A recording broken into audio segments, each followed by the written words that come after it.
네, 오늘 아침 6시 미군이 이란 추가 공습을 하면서 이 아침이 시작이 됩니다. 아침 시장 반응을 잠깐 보면요. S&P 500, 러셀 2000 소폭 떨어지고 있고요. 지금 나스닥은 마이너스 0.46%로 시작합니다. 니케이도 하락 출발하고요. 기름들 살짝 발작하면서 출발을 하네요. 오늘 얘기할 금리 지금 2년물이 상당히 높게 출발되고 있습니다. 10년물 거의 4.6을 육박하고 있고요. 그러면 이번 주 시장 어떻게 될 것이냐? 저는 여기 나스닥도 그렇고 금도 마찬가지고요. 이번 주에 가장 중요한 것은 미국채 금리라고 생각을 하고 있거든요. 여기 지금 10년 만기 국채인데 이 4.5를 넘어서서 이 4.56 정도 와 있습니다. 지금 이 4.5 라인이 옛날에 이제 타콜 라인이라 그래가지고 여기 이렇게 터치만 하면 트럼프가 나와서 이제 타콜을 했다 해가지고 붙여진 이름인데요. 이번에는 요걸 뚫고 지금 여기까지 와 있는데 이란에게 군사작전을 시작을 했습니다. 이 4.5 라인이 왜 타콜 라인으로 불렸냐면 이제 여기를 넘어가면 미국의 재정 적자 이제 이자나 이런 것들이 이제 돌려막기 해야 되는 규모가 엄청나게 올라가거든요. 그래서 트럼프가 나름대로 이제 약간 무서워했던 레드라인인 건데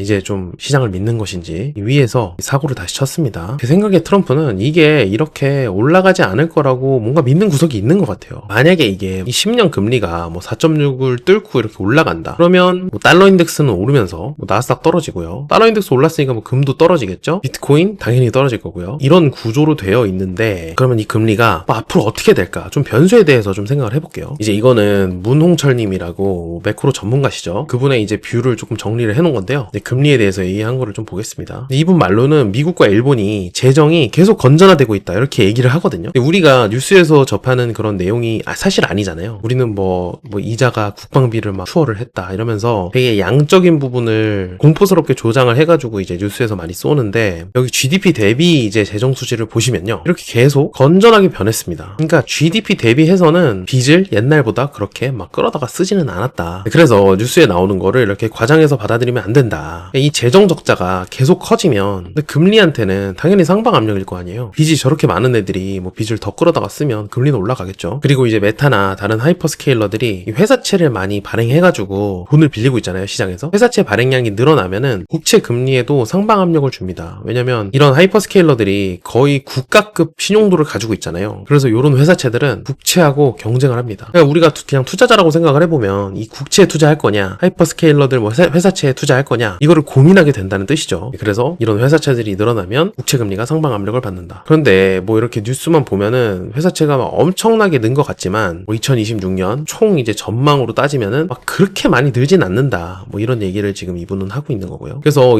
2025년이랑 2026년이랑 회사채 순발행이 비슷하다고 하면은 금리 상방 압력이 아니다. 이런 말씀을 하고 계신 거예요. 이번에 고용지표도 그렇게 좋게 나오지는 않았거든요. 그리고 물가 요거 헤비워시가 얘기했던 트림드민 요거 있죠. 요거는 안 올라가고 있어요. 또 경기 전반으로 이 물가 상승 압력이 퍼지지 않는다는 뜻이죠. 그리고 유가도 싸졌죠. 오늘 다시 올라가고 있지만 요게 이제 변수죠. 근데 이런 거를 다 보면은 시장 금리가 오르는 방향으로 가면 안 된다. 근데 지금 금리가 많이 오르고 있잖아요. 그래서 이 부분은 시장에 오해가 있는 것 같다. 시장이 틀린 게 아니라 시장이 잠깐 살짝 오해하고 있는 것 같다. 그러니까 다시 내려오지 않을까? 요렇게 말씀을 하십니다. 아까 말씀드렸죠. 금리가 오르면 안 떨어진다고? 그러면 금리가 다시 내려오면 주식도 좋고 비트코인도 좋고 다 좋지 않을까. 여기 있는 이 초록색 선이 우리가 맨날 그 뉴스에서 보는 논판 페이롤, 이제 비농업 고용지표거든요. 근데 이 초록색이 이제 기업조사입니다. 그러니까 우리가 맨날 보는 게 기업조사예요. 그리고 여기 회색은 가계조사가 따로 있습니다. 이 가계조사는 똑같이 발표하는데 우리가 보는 수치는 아니에요. 근데 지금 이거 두 개를 지금 비교해서 보시면은 여기 2023년, 2024년에 지금 갭이 이렇게 벌어져 있잖아요. 요때 갭은 이 가계조사가 잘못돼서 나온 갭입니다. 뭐가 잘못됐냐면 불법 이민자가 요 기업 조사에서는 잡혀요. 왜냐면은 이 기업에서는 돈을 줬잖아요. 불법 이민자한테. 이 돈을 줬으니까 기업에선 잡히는데 가게에서는 안 잡히죠. 왜냐면 불법으로 들어왔기 때문에. 고이격이 지금 벌어져 있는 거고요. 근데 여기 보시면은 현재 이게 막 벌어지고 있죠. 그럼 이건 뭐냐? 이 이격은 뭐냐? 왜냐면 불법 이민자가 트럼프 때문에 다 없어졌단 말이에요. 그래서 일각에서는 이게 월드컵 특수 뭐 이것 때문이다. 근데 월드컵 특수면은 이제 숙박민 접객, 이 호스피탈리티 부분이 이제 많이 올라야 되는데 뭐 그런 것도 아니었단 말이에요. 그래서 보니까 이건 뭐냐면 미국에서 창업을 한 명을 하잖아요. 그러니까 이제 사업자를 내는 거죠. 우리나라로 따지면. 그러면 요거를 노동국에서는 창업을 한 명 하면 보통 평균적으로 한 8명 정도는 뽑더라 해가지고 저 비농업 지수에다가 그냥 8명 취업했다고 이렇게 넣어버립니다. 일단 이렇게 넣어놓고 이 뒤에 수정을 해요. 이 8명이 나중에 뭐 고용보험이나 이런 걸 안 들게 되면은 8명이 다 취업한 게 아니구나 하고 나중에 수정을 해서 여기서 깎는단 말이에요. 근데 이 방식이 예전에는 괜찮았어요. 그러니까 이제 예전이라고 하면은 요 코로나 이전에는 어느 정도 맞아가지고 수정이 이제 크게 안 이루어졌는데 여기 지금 차트 보시면 코로나 이후에 사업자 내는 비율이 이렇게 급증을 합니다. 이때부터 한 명 창업당 8명씩 해가지고 고용됐다고 이제 쳐버리니까 비농업 지표가 약간 뻥튀기 됐다. 뭐 이런 말을 하고 있는 건데 굉장히 일리 있는 얘기죠. 그래서 지금 나중에 수정될 때 이제 대폭 하향 수정이 된 적이 몇 번 있었습니다. 그리고 요즘에 이제 비농업 지표 잘 나오는 것도 요거 때문이다. 왜냐면은 여기 지금 보시면 2026년에는 AI 때문에 여기가 지금 더 올라가고 있어요. 그래서 나중에 수정될 때 되면은 이제 이게 뻥튀기 된 게 대폭 하향 수정되면서 원래 고용 엄청 안 좋았네? 이렇게 알게 된다는 거죠. 자, 그리고 실업률도 나왔잖아요. 실업률 뭐 4.2%가 이렇게 나왔을 텐데 요것도 실업률은 이제 쉬었음 인구, 그러니까 그냥 집에서 놀고 있는 인구가 이제 영향을 못 줍니다. 그러니까 이 쉬었음 인구가 계속 늘어나고 있는데 부인을 하고 있는 실업 인구만 요 실업률에 영향을 줄 수 있다 보니 요것도 좀 왜곡이 있다 이런 말을 하는 거고요. 이런 것 때문에 경제활동 참여율이라는 것도 같이 봐야 된다. 근데 이거는 지금 지속적으로 내려가고 있습니다.